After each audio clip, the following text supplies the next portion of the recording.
Gold hub తాకట్టులో ఉన్న బంగారాన్ని విడిపించి కొనబడును. అదే రోజు ఆన్లైన్ ధరకు కొని డబ్బులు ఇవ్వబడును. సో అంటే ఇక్కడ తను మీకు 25 lakhs వాల్యూ చేసే గోల్డ్ మీకు ఇచ్చింది అని చెప్పేసి మీరు అంటున్నారు. మరి తను గోల్డ్ ఇచ్చినట్టు కానీ లేదంటే మీరు తీసుకున్నట్టు కానీ అండ్ తను ఇలా మీకు ఏదైతే కన్వర్జేషన్ జరిగిందో దీనికి సంబంధించి మీ దగ్గర ఏమైనా ప్రూఫ్స్ ఉన్నాయా? యాక్చువల్గా ఎప్పుడు పర్సనల్గా మాట్లాడుకునే వాళ్ళం. తనకి బయటికి ఏం పంపించేవాళ్ళు కాదు. She intelligent. కాల్ అది నాతో ఎప్పుడు మాట్లాడలేదు. ఓకే. నార్మల్ వానిష్ మోడ్లో టెక్స్ట్ చేసేది.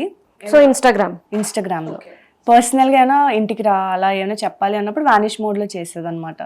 సో చాట్లో ఏంటంటే కోడ్ వర్డ్.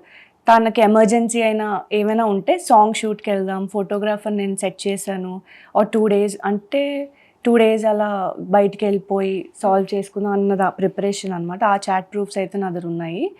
అండ్ ఇంకోటి ఏంటంటే తన ఇంటికి నుంచి బయటికి పంపించరు. నేను 4 times వాళ్ళ ఇంటికి వెళ్ళడానికి రీజన్ ఏంటంటే ఇంట్లో అలవాటు అయితే 2 days తనతో బయటికి వెళ్తాను అని చెప్పి హైదరాబాద్ బెంగళూరు వచ్చి ఫస్ట్ మీ మీద గుడ్ ఇంప్రెషన్ రావాలి పేరెంట్స్కి, అప్పుడు మాత్రమే తనని మీతో పంపిస్తారు నమ్మి అని. సాంగ్ షూట్ అని చెప్పి వచ్చేస్తాను, 2 days మనం ఏదో సాంగ్ షూట్ చేసేద్దాం ప్లస్ ఆ సొల్యూషన్ కూడా చేసుకుందాం అని. నాకు ఇప్పుడు ఏమనిపిస్తుంది అంటే 19th నేను 8th or 9th మేము హైదరాబాద్ వచ్చాం పెళ్ళికి. దెన్ గోవా వెళ్ళాం, sudden plan. Then return 18th వచ్చాము. 19th నుంచి తను చాలా టెన్స్ అయిపోతుంది. కలుద్దాము, సాంగ్ షూట్కి వెళ్దాము. ఇప్పుడు నేను రీకాల్ చేసుకుంటే అర్థమవుతుంది.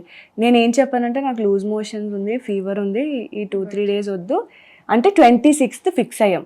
సో తను ఏంటి 2-3 days డిలే చేస్తున్నాను, మేబీ తను అనుకుందేమో గోల్డ్ నేను ఉంచేసుకుంటాను, చీట్ చేస్తాను అలా ఏమో నాకు తెలియదు. But 23rd she kept case. So అంటే తన అనుమానం ఏంటి అంటే ఎక్కడ మీరు గోల్డ్ ఎక్కువ వచ్చే బికాస్ లాస్ట్ డేస్ చాట్ చూసి ఇప్పుడు ఇంటర్వ్యూస్ అన్ని చూసాను నేను. అందులో ఏంటంటే లూజ్ మోషన్స్ అని వాష్రూమ్ యూజ్ చేసింది. దట్ ఈస్ లైక్ ఆ 4 members ఇంట్లో ఉంటారు, మమ్మీ డాడీ వాళ్ళ అన్నయ్య పాప తిను. సో మా మమ్మీ నేను మా హస్బెండ్ నేను వెళ్ళాం 2 times హస్బెండ్తో 2 times. And how is it possible? ఒక ఇంట్లో బెడ్రూమ్లోకి వెళ్ళిపోయి నేను 40 minutes 1 hour ఉండిపోయి వెళ్ళిపోతే వాళ్ళు చెక్ చేసుకోరా? గోల్డ్ ఉన్న రూమ్కి అసలు యాక్సెస్ ఇస్తారా? సో వాళ్ళు కుక్డప్ అంటే నా పాయింట్స్ నేను పెట్టొద్దు, అసలు నేను బయటకు వస్తా అనుకోలేదు. ఫస్ట్ ఆఫ్ ఆల్ వాళ్ళు ఫుల్ ప్లాన్ చేస్తారు, రిమాండ్లో ఉండిపోద్ది, అక్కడ నుంచి జైలుకి పంపించేస్తాము అని. సో అంటే ఇక్కడ ఒక పాయింట్ ఏంటి అంటే గోల్డ్ రాబరీ జరిగింది, తను మా ఇంటికి వచ్చి తీసుకొని వెళ్ళిపోయింది. ఓకే, ఆ గోల్డ్ ఎక్కడ పెట్టారు, ఎట్లా చేసావు అనేది ఏమైనా వాళ్ళు చెప్తున్నారా? వాళ్ళు ఏం చెప్తున్నారంటే తీసుకొని వెళ్ళిపోయింది, దట్స్ ఆల్. నేను పోలీసులకు అడిగింది అంటే 25 lakhs వాల్యూ చేసే గోల్డ్ ని బయట పెట్టారా లోపల పెట్టారా, అసలు ఏంటి, ఎక్కడ నుండి తీసుకున్నారు? Feb 2nd తను నా చేతికి ఇవ్వలేదు, ఎందుకంటే నేను తీసుకోలేదు. మా ఇద్దరికి మధ్యన పర్సనల్లీ బెడ్రూమ్ లో ఆయన కన్వర్జేషన్ ఇదంతా. పాపని చంపేస్తాను, నేను చచ్చిపోతాను. సో నేను కూడా లైక్ ఇది నాకేమనిపిస్తుంది అంటే ఓకే ఈ మ్యాటర్లో హెల్ప్ చేస్తే తను హ్యాపీగా సౌదీ వెళ్ళిపోద్ది. అండ్ ఈ చిన్న మ్యాటర్ కోసం ఫ్యామిలీ సఫర్ అవ్వడం అంతా అవసరం. అండ్ ఎమోషనలీ కూడా ఇట్స్ లైక్ బ్లాక్మెయిల్. పాపని చంపి నేను చచ్చిపోతాను, ఈ ఇష్యూ ఎందుకు? మేమిద్దరే ఉన్నాం, తను కొంచెం ట్రామటైజ్ అయిపోయింది ఆ బెడ్రూమ్లో ఉన్నప్పుడు.